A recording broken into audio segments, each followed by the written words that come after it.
जय माता दी मित्रों, कैसे हैं आप सब। शिव शक्तो होम चैनल पे आप सबका हार्दिक स्वागत है। चैनल पे यदि नए हैं तो विनम्रता से निवेदन करूंगा कि चैनल को सब्सक्राइब कर लें ताकि हमारे द्वारा बनाई हुई कोई वीडियो सबसे पहले आपको प्राप्त हो। और वीडियो पे और भी जो जानकारी दिखाई जाएगी आपको, यदि आपको अच्छी लगे तो लाइक करें, शेयर करें, चैनल को सब्सक्राइब रखिएगा क्योंकि चैनल पे और भी बहुत सारी ज्ञानवर्धक वीडियो है।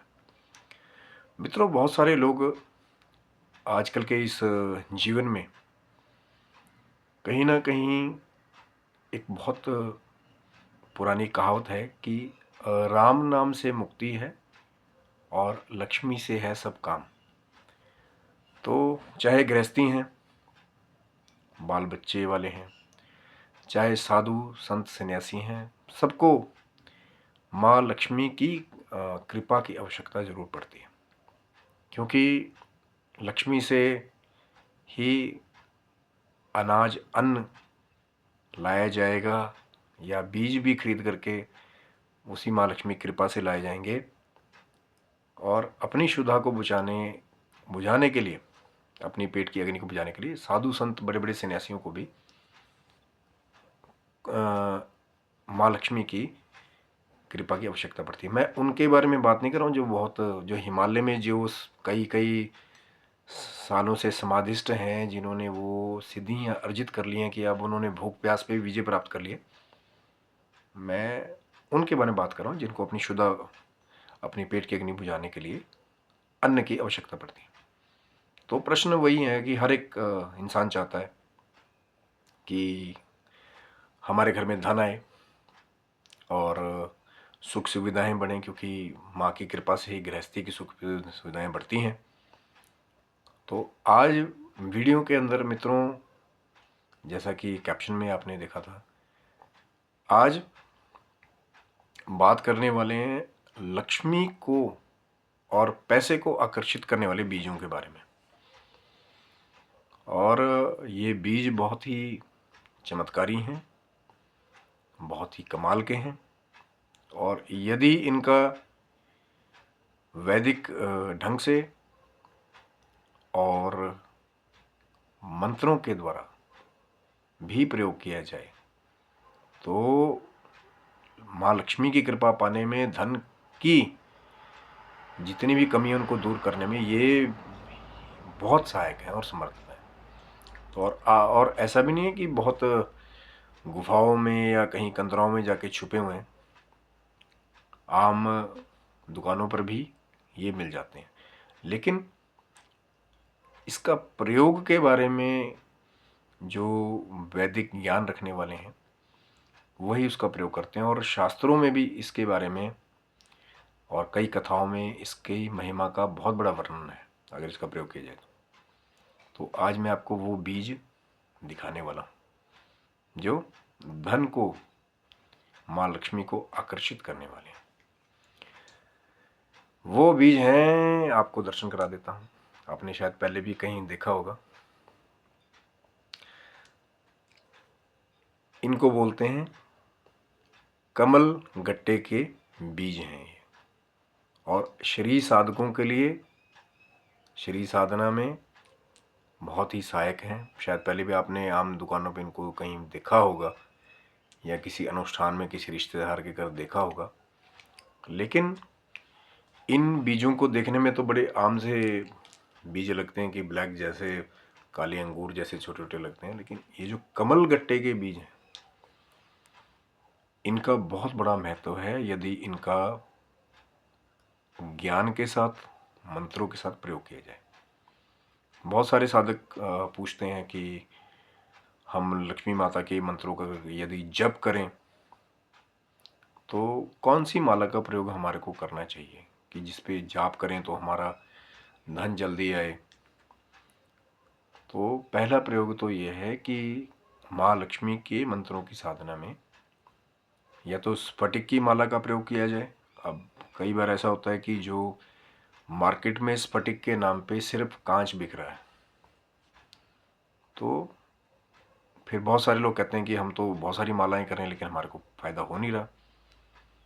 तो जब असली शक्कर डालोगे चाय में या चीनी के बारे में मैं बात नहीं करूँगा क्योंकि हमारी वो वैदिक चीज़ नहीं है। असली शक्कर डालोगे, असली गुड़ का प्रयोग करोगे तो ही उसमें मिठास आएगी। खाली देखने को बाहर से गुड़ जैसा लगता है लेकिन अंदर से कुछ और केमिकल है, तो फिर उसका लाभ कैसे मिलेगा। तो ऐसी स्फटिक की जो माला है, अगर आपको ऑथेंटिक कहीं से मिल रही है, चाहे थोड़ी सी महंगी आपको प्राप्त हो, लेकिन 100 रुपये खर्च करने के बाद यदि आपको 1000 मिल जाएं उसी के द्वारा, या वो 1 लाख को आकर्षित कर ले, तो वो इन्वेस्टमेंट है, वो कोई नुकसान नहीं है। और कई बार हम थोड़ी थोड़ी चीज़ों के ही चक्रों में रह जाते हैं।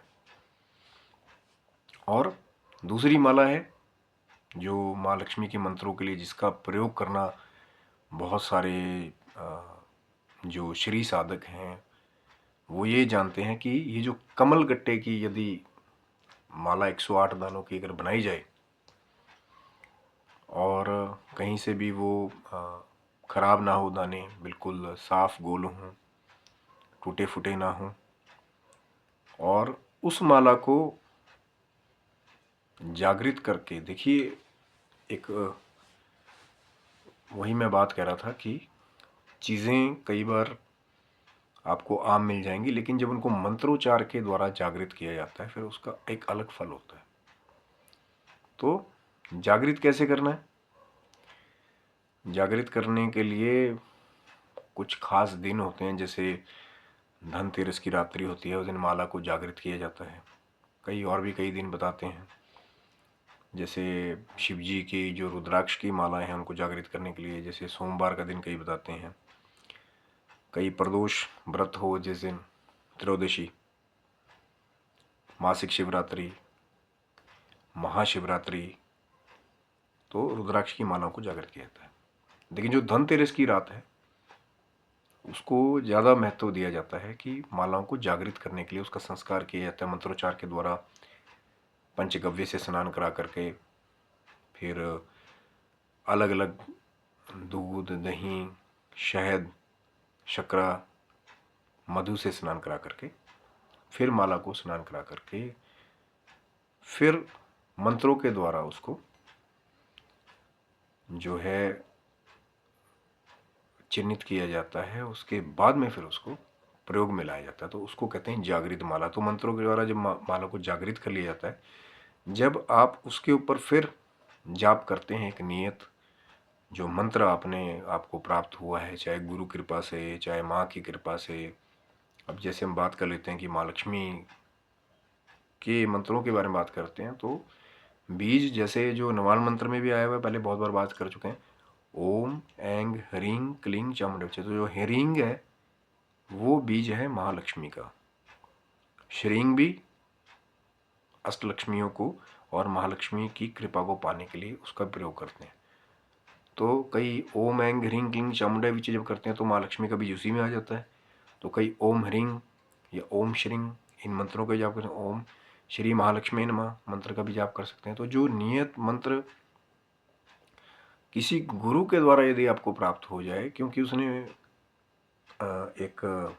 उसमें एक बात है कि उन्होंने वो जो मंत्र को जब सिद्ध कर रखा होगा, जब वो आपको वो मंत्र देंगे तो पहले से तो जागृत है, तो जब आप उसको जपना शुरू कर देते हैं तो बहुत ही जल्दी आप उसको एक पहले से ही, जैसे बोलते हैं ना कि एक सिस्टम सेट करके, किसी ने पहले ही आपको ऑलरेडी सेट करके, जैसे कंप्यूटर में आप नया लैपटॉप या कंप्यूटर लाते हैं तो उसमें आप वेबसाइट वगैरह को सेट करते हैं, तो कोई पहले से आपको करके दे दे, बस आपको उसको चलाना है। तो ऐसे ही जो जागृत मंत्र होता है उसमें पहले ही आपके गुरु की कृपा छुपी हुई है, मंत्र को जागृत कर लिया गया है। और उसके बाद जब आप जाप करते हैं, जैसे कि कई बार ऐसा होता है कि गुरु ही माला को जागृत करके फिर आपको दे देते हैं, जो उसके बारे में जानते हैं। जैसे मैं धनतेरस की रात के बारे में बात कर रहा था कि जागृत करके फिर उसको गुप्ती में माला को रख लिया जाता है। फिर उस पर जब आप वो जो मंत्र आपको दिया गया है सही उच्चारण के साथ, सही ज्ञान के साथ, फिर वो आपको फल प्राप्त बहुत जल्दी करा देता है। पर बात वही है कि जाप के साथ साथ कुछ नियम बहुत आवश्यक है। आंतरिक शुद्धि, शारीरिक शुद्धि, आसन और प्राणायाम करेंगे तो प्राण रहेगा, तो शरीर के अंदर शक्ति रहेगी, तो जाप कर पाएंगे। कुछ नियम ऐसे हैं कि कुछ खास अनुष्ठानों में ब्रह्मचार्य बहुत ज़रूरी है। जब तक आप उस पावर को एकत्रित करते हैं, अगर बीच बीच में आप भोग विलास की तरफ ज़्यादा जाएंगे तो फिर वो जो पावर है वो धीरे धीरे जो जागृत होकर ऊपर की तरफ उठनी चाहिए, वो वहीं के वहीं फिर जैसे बोलते हैं ना कि बहुत सारा माल डालते रहो लेकिन अगर झोली फटी भी हो तो वो निकलता रहेगा, तो वो स्टोर नहीं होगा। तो ऐसे ही चाहे हमारा जो ये भौतिक शरीर है, चाहे सूक्ष्म शरीर है, जब वो ऊर्जा जब आप एकत्रित करते हैं बिना कहीं फालतू खर्च किए, तो फिर बहुत जल्दी उसके रिजल्ट मिलते हैं। तो ये वो बीज, कमल कट्टे का जो बीज है, इसके प्रयोग बहुत सारे हैं। एक तो जप के लिए, और जब सिद्ध कर लिए जाते हैं, मान लो किसी ने सही तरीके से, चाहे कितना भी समय लगे, 1.25 लाख मान लीजिए माँ के या निवारण मंत्र को जप दिया इसी के ऊपर, फिर जब उसको पहन करके, पहले से माला पहले से जागृत है, मंत्र जागृत है, फिर उस माला को आप पहन करके जाते हैं तो एक अलग प्रभाव होता है, उसकी शक्ति माला के साथ में और उसको पहनने वाले के साथ में भी जुड़ जाती है। तो प्रयोग नंबर 2, और दुर्गा सप्तशती की कृपा से जब आप नवरात्रों के व्रत की कथा को भी पढ़ेंगे तो उसमें भी ये बताया गया इसका महात्म्य कि कमल गट्टे के बीजों से जब हवन किया जाता है शुद्ध तरीके से मंत्रोच्चार के द्वारा, तो राज सुख को भी प्राप्त कराने वाला होता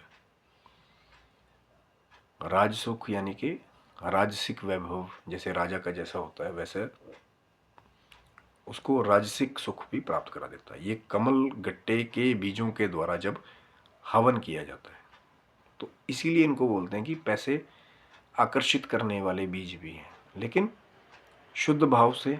ये नहीं कि आप अपने लिए तो मांग रहे कि मुझे राजपाट मिल जाए, लेकिन दूसरों के लिए मांग रहे कि यार वो तो ख़त्म हो जाए तब मैं राजा बनूंगा, ये वो।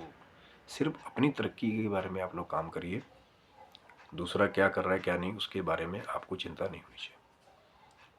तो जो नवरात्र व्रत करने वाले हैं उनकी कथा में भी जब हवन जब किया जाता है 9वें दिन, तो जब कमल गट्टे के द्वारा यदि आप हवन करते हैं बाकी सामग्रियों के साथ, तो और कमल का जो फूल है उसको भी जब हवन में आप प्रयोग करते हैं तो उसको भी राज्य सुख को प्राप्त करने वाला बताया गया है। और राज्य सुख के लिए कमल का जो पुष्प है उसको, तो यही कमल गट्टे के बीज हैं। अगर कमल का पुष्प नहीं भी मिलता है तो कमल गट्टे के बीजों का वहाँ पे प्रयोग किया जाता है, क्योंकि एक तो आसानी से उपलब्ध हो जाते हैं। कई बार कुछ ऐसे भी प्रांत होते हैं वहाँ पे कमल का पुष्प आपको जल्दी नहीं मिलेगा, और फिर कमल गट्टे के बीजों का प्रयोग किया जाता है। लेकिन बात वही है कि भाव सही हो आपका।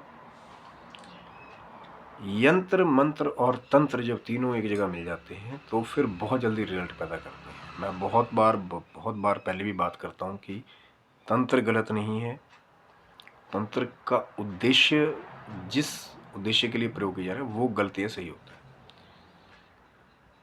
यंत्र मंत्र और तंत्र, अब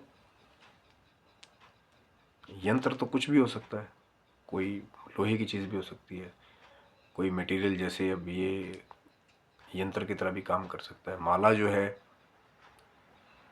और फिर मंत्र जो है जो मुख में चलता है।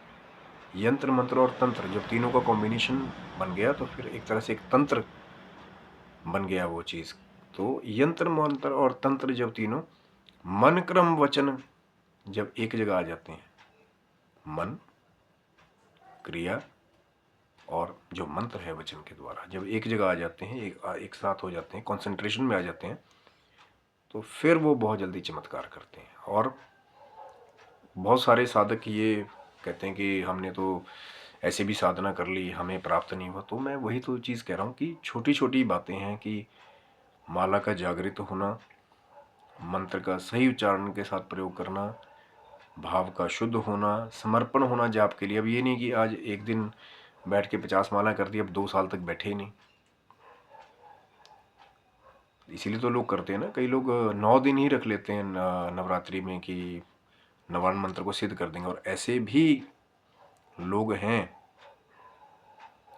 बहुत सारे होंगे मेरे हिसाब से माँ की कृपा से, जो 1.25 लाख का जाप नवान मंत्र का 9 दिनों के बीच में ही कर देते हैं। लेकिन थोड़ा सा जो उसका जो खुला उच्चारण है उसमें जल्दी थोड़ा उसको रखना पड़ता है, तो उतना खुला वो चीज़ नहीं मिलता। फिर जो लोग 40 दिनों में 1.25 लाख करते हैं वो अलग बात है नियम के साथ। फिर कई 84 दिनों से पहले उस चीज़ को करते हैं, वो अलग बात है।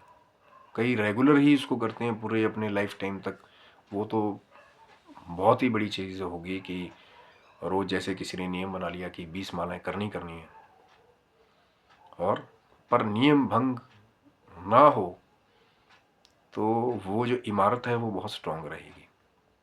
अब ये नहीं कि आज 2 दिन बैठे, तीसरे दिन कहीं घूमने चले गए, माला कोई छोड़ गए, वीकेंड मना ली, फिर आके फिर मिलेगा फल उसका भी। लेकिन जो लगातार एक, जिसके अंदर कोई गैप नहीं होता, कोई छिद्र नहीं होता, वही कपड़ा तो लोग ढूंढते हैं ना।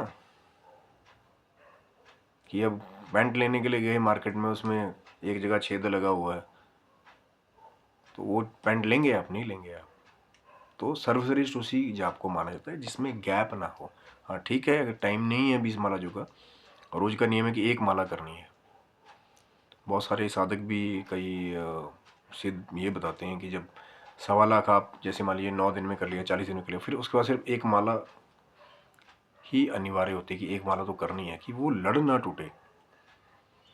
1.25 लाख पे तो जागृत आपने कर लिया, लेकिन उसके बाद भी जरूरी नहीं कि भाई आप करना ही नहीं है। तो 1 माला फिर भी बताते हैं लोग कि 1 माला रोज की होनी चाहिए, कि जो रूटीन है हमारा वो ना टूटे। तो वही सारी बात है कि बीज मंत्रों का और बीजों का, जो माला के बीज हैं, जब दोनों मिल जाते हैं तो फिर वो जो वृक्ष है वो सिद्धियों को देने वाला, वो कहीं ना कहीं बहुत बड़ा हो जाता है। और ऐसे ऐसे फल भी देने लगता है कई बार कि आदमी को विश्वास ही नहीं होता कि यार वहाँ से भी पैसा आ रहा है, वहाँ से भी आ रहा है, मैं कुछ कर ही नहीं रहा हूँ। क्योंकि आपने जो मेहनत करनी थी वो आपने पहले की। जब तक वो पेड़ नहीं लगा ना, करते हैं ना मेहनत लोग की, खोदते हैं, फिर उसमें खाद डालते हैं, फिर नया बीज डालते हैं, फिर थोड़े दिन तक उसकी रक्षा भी करते हैं कि अब थोड़ा चलने लग जाए। तो जब चल पड़ता है एक बार और डेली आप उसको पानी दे रहे हैं, तो धीरे धीरे वही पौधा एक बहुत बड़े वृक्ष का रूप ले लेता है। और फिर धीरे धीरे वो सदा बहार रूप से जब उसकी केयर होती रहती है थोड़ी थोड़ी, ये नहीं कि वहीं बैठे रहो, तो फिर आपको ऐसे ऐसे फल देने लगता है। अकस्मात ही कई बार अचानक चीज़ें मिलने लग जाती हैं तो वो आप हैरान होते हैं, पर वो किया वो आपका ही, वो आपकी मेहनत है, आप ही का जाप है जो वो सराउंडिंग तैयार करता है। आप ही का जाप है वो जो आपकी सोच के बीच में जब जाता है, जब आप मानसिक रूप से उसका जाप करते हैं तो आपकी सोच को चेंज कर देता है। उस मंत्र में पावर तो है, लेकिन मैंने कहा ना, यंत्र मंत्र और तंत्र तीनों का कॉम्बिनेशन है। अब मंत्र किसी को दे दिया लेकिन वो मेहनत नहीं कर रहे हैं उसके ऊपर, गुरु चाहे बहुत बड़े 20 माले की गद्दी पे बैठते हों, तो उन्होंने अपने दास को मंत्र दिया कि शिष्य बना दिया, लेकिन वो उसको जपे ही ना, तो भी इसको लाभ नहीं है। और गुरु ही ऐसे बना लिए कि जिनको उसका ज्ञान ही नहीं है, ना कभी आत्मसात किया, और जो वेद में मंत्र ही नहीं है उसको बना बना के अपनी तरफ से शाबर मंत्र चिपका दिया, एक रात में उन्होंने जप दिया, वो आपको दे दिया, तब भी कुछ नहीं मिलेगा। मैं यहाँ पे कोई गलत कमेंट नहीं करना चाहता हूँ, बट जो सच्चाई सच्चाई। तो बहुत लंबी चर्चा है, चैनल को सब्सक्राइब रखिएगा। श्री साधना के बारे में आगे भी वीडियोस, माँ की कृपा होगी तो जल्दी बनाने की कोशिश करेंगे कि कैसे जाप साधनाएं और साधना में कई बार कैसे एक्सपीरियंस होते हैं। तो चैनल को सब्सक्राइब रखिएगा, और मिल जाए अगर आपको तो मंत्र के द्वारा इसके बहुत सारे प्रयोग हैं, और भी शायद इसके बारे में चर्चा जारी रहेगी, कैसे कैसे प्रयोग करना है, शुक्रवार के दिन कई बार साधनों में कैसे प्रयोग करना है, महालक्ष्मी के दिनों में कैसे उसका प्रयोग करना है। तो चैनल को सब्सक्राइब रखिएगा। तब तक माता रानी करें कि आप स्वस्थ रहें, मस्त रहें, आपके ऊपर माँ लक्ष्मी की, ठाकुर जी की कृपा बनी रहे, धन की कभी आपको कमी ना हो, और आप अपने जीवन की भौतिक और आध्यात्मिक उन्नति की तरफ दीर्घायु से और निरोग रह करके अग्रसर हो, क्योंकि पहला सुख निरोगी काया। जब आप निरोग रहेंगे तो फिर आप साधन भी बना पाएंगे और आप साधना भी कर पाएंगे। और जब प्रभु की कृपा भी इसमें सम्मिलित हो जाएगी, माँ की कृपा सम्मिलित हो जाएगी, ठाकुर जी की कृपा सम्मिलित हो जाएगी, तो जो विघ्न बाधाएं जो आपके मार्ग की होंगी वो सब स्वतः ही दूर हो जाएंगी। और जो दुर्गम मार्ग है कि जी हम तो कभी कर ही नहीं पाएंगे, वो भी सुगम हो जाएगा। तो आप स्वस्थ रहें, मस्त रहें, माता रानी के और ठाकुर जी के नाम का पावन जप करते रहें, चाहे चलते फिरते, चाहे बैठ के, चाहे कैसे भी। येन केन अपना कल्याण आप माँ की कृपा से और ठाकुर जी की कृपा से करते रहें और जीवन में यूं ही आगे बढ़ते रहें। जय माता दी, जय श्री कृष्ण।